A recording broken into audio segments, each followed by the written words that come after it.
No, it's okay, babe. The big ones hurt. Welcome back to another episode of my series Clark's Kitchen here on YouTube. First things first, if you haven't already done so, make sure you like the video and subscribe for a new episode every week. If you're new to this series, I'm going to take you through a full day of macro-friendly eating. I show you what I make, how I make it, why I choose certain ingredients. I'm pulling back the curtain on everything. The theme of this week is... Ooh, voice can't go that high. We're gonna be making mini or tiny versions of a lot of recipes that you're probably familiar with. Here at Clark's Kitchen, we start with a breakfast/starter, and this week we are recreating Jack in the Box's loaded and sauced tiny tacos.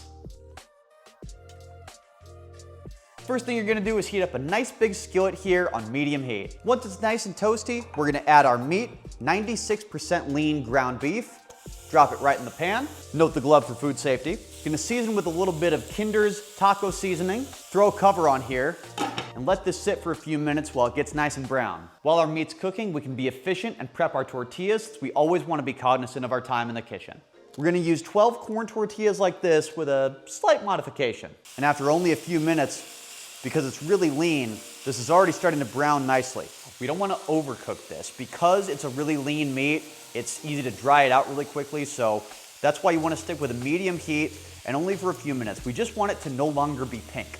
Take a few of our corn tortillas, and with one of these handy little biscuit cutters, we're gonna cut out the center, and as easy as that, we have tiny tortillas. Now, if you don't have a biscuit cutter or a cookie cutter like this, that's all good. A highball glass will work just fine. Now you're probably thinking, Clark, that's kind of wasting a tortilla, right? Well, I'm gonna show you a little trick to be as efficient as possible when you're trying a fun recipe like this. Instead of discarding the ends of the tortillas, we're just gonna chop them into bits and make tortilla strips in the air fryer. You can eat these at the same time. You can save them for later if you don't need the macros. Whatever works. We're gonna pop our ground beef out of the pan, throw it in this bowl here. And the nice thing about using the same pan as this is that this remnants of the ground beef is gonna add a really nice touch of flavor and color to our tortillas. Now into our meat mix, we're gonna add some fat-free cheddar cheese. And we're gonna add one more thing. This has been the missing ingredient that I have been searching for.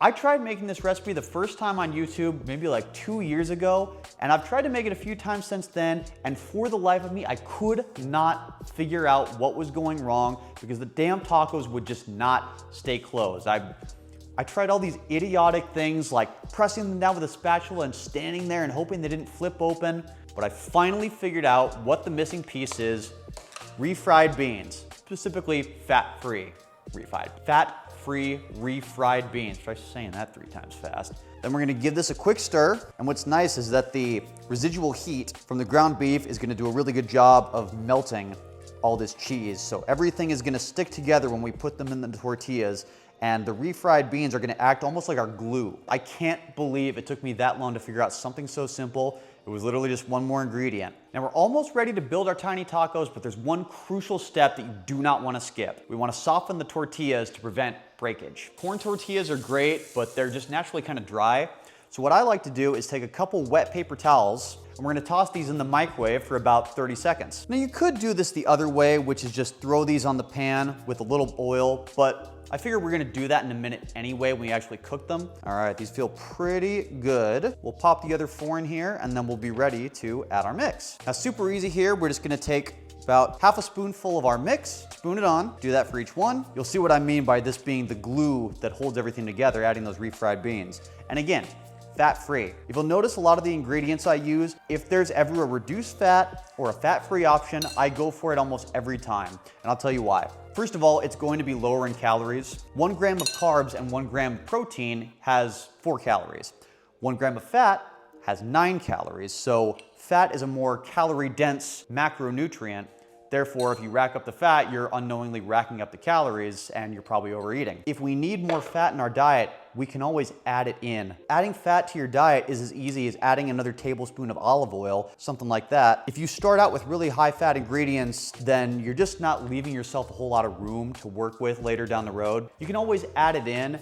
You can't really take it out. Now we're just gonna fold these closed, and look how easily these stick now. We're just gonna give these one push, and because we did our microwave trick, I can press these down without fear of having them split in half.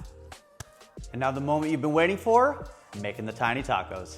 You're gonna add a tablespoon of avocado oil, higher smoke point than olive oil. Make your kitchen a lot less smoky, pro tip. As I'm tossing these in, it's worth telling you a little anecdote of why I wanted to make these specifically. Part of my online fitness coaching business, I had a client recently who had kind of a bad weekend, just had like a binge eating kind of session, didn't feel too great about it afterwards. Specifically, it was Jack in the Box. You can still have the indulgence of something like a Jack in the Box from a bad week without the extra calories. I'll give these each a good press down with the spatula just to make sure they really stick closed. Cover on, easy as that. By the way, there's no hard and fast rule that they need to be tiny tacos. You could make regular sized versions if you so choose. For reference, and I actually know this because I've weighed them out on the food scale, 2 small tacos is exactly equivalent to the calories of 1 large taco. Just for the sake of argument, I'm gonna whip up the large ones too. I'm also eating a lot because I'm really hungry. First, let's flip our tiny tacos. Nice color. They've all stayed closed. Far cry from what it used to be. The longer I've been doing the macro-friendly cooking thing, the more my skills have improved. Actually, so much so to the point that when I sign new guys up for my online fitness coaching business, I actually create them custom macro-friendly recipes. I'm that confident in my abilities, and I've been doing it so long now. And just to remind you, today's video is being sponsored by Chill Flex Coaching, helping guys over 30 look and feel better without ditching life. 78 degrees here in Scottsdale, Arizona. Can you tell I'm watching the draft in the background?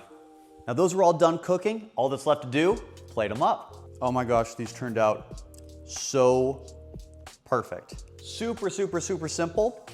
No, it's okay, babe. The big ones hurt. Now you could stop right here and throw these in a little bit of salsa and you'd be good, but we're gonna take them up a notch to give them that loaded, sauced taste.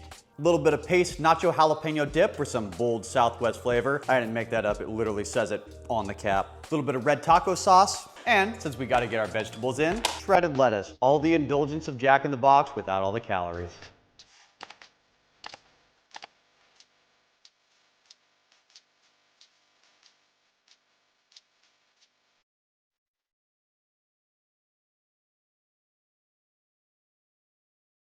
It is time for our entree slash main course, and we're gonna be whipping up some mini fried chicken sliders. Why did I say it like that?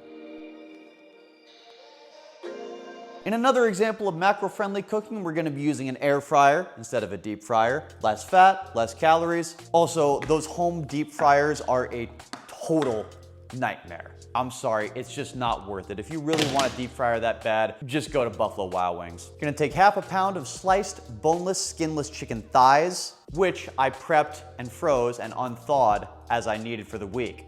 Save yourself a little bit of cooking time. Now we're gonna slice these into about 4 sliders. Now a lot of people will do the whole egg wash, flour, all that. I think it's a lot simpler to use just a little bit of low-fat buttermilk and organic panko breadcrumbs. I don't really care if they're organic, that's just the one I bought from Trader Joe's, which by the way, has the best panko breadcrumbs of anybody I've ever bought from. We're gonna line our air fryer with one of our handy dandy air fryer liners, and we're just gonna do a super simple dunk in. So 1 chicken thigh, give it a good dredge into our breadcrumbs. You can be really generous with it because we want to use up all our ingredients here, try to be as efficient as possible. Into our air fryer. And then you just repeat that for all 3. Quick spritz with 0-calorie avocado oil, and into the air fryer these go. I found the sweet spot for chicken in the air fryer is 375 for 12 to 15 minutes. You just have to press the button and walk away. Take 4 of our little mini slider buns, and that ends up being a perfect golden brown. Pop one of these on each bun. One of the things I hope you get out of this series is that you see me doing a lot of things. These do not require any crazy cooking skills. These don't require anything more than basic following directions. You don't need to know how to do anything crazy like, flambe or make a souffle, anything insane like that. It's just pressing a couple buttons, slicing a couple things, and following a recipe. Now let's top it off with our sauces. Some sugar-free G. Hughes honey mustard sauce, half a spoonful of each one. And not that this honey mustard sauce tastes bad, it actually tastes quite good, but honey mustard by itself, that's a little boring, so let's spice it up a little bit. A little Southwest hot mustard. I'm using this for 2 reasons. 1, I already had some. from Easter. I made some Southwest spicy deviled eggs. 2, it's extremely low in calories. 1 teaspoon has only about 5. And 3, I just like spicy stuff.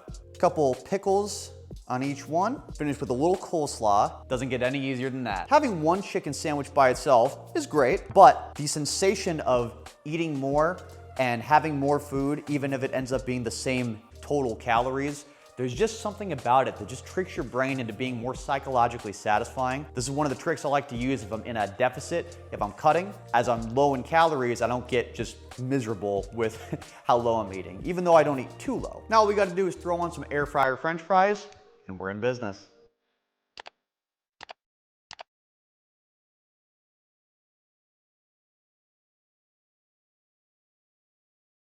You're listening to the voice of Morgan Freeman. I wish I could tell you that Clark remembered to turn on his DJI mic and you had a perfect YouTube video. I wish I could tell you that. But YouTube is no fairy tale. Yeah, just kidding. I forgot to turn my mic on for this one, so you're gonna get to hear some of my voiceovers. The good news is this last one isn't really a recipe, but more of a hack. See, by combining a cup of Kodiak protein pancake mix, a cup of Fairlife fat-free milk, and a tablespoon of grass-fed butter to go in your pan, you're left with mini protein pancakes that really encapsulate the idea of high volume eating. You get the same satisfaction of a big pancake, but with the feeling that you ate more than you actually did. That's all for this one, guys. See you next time.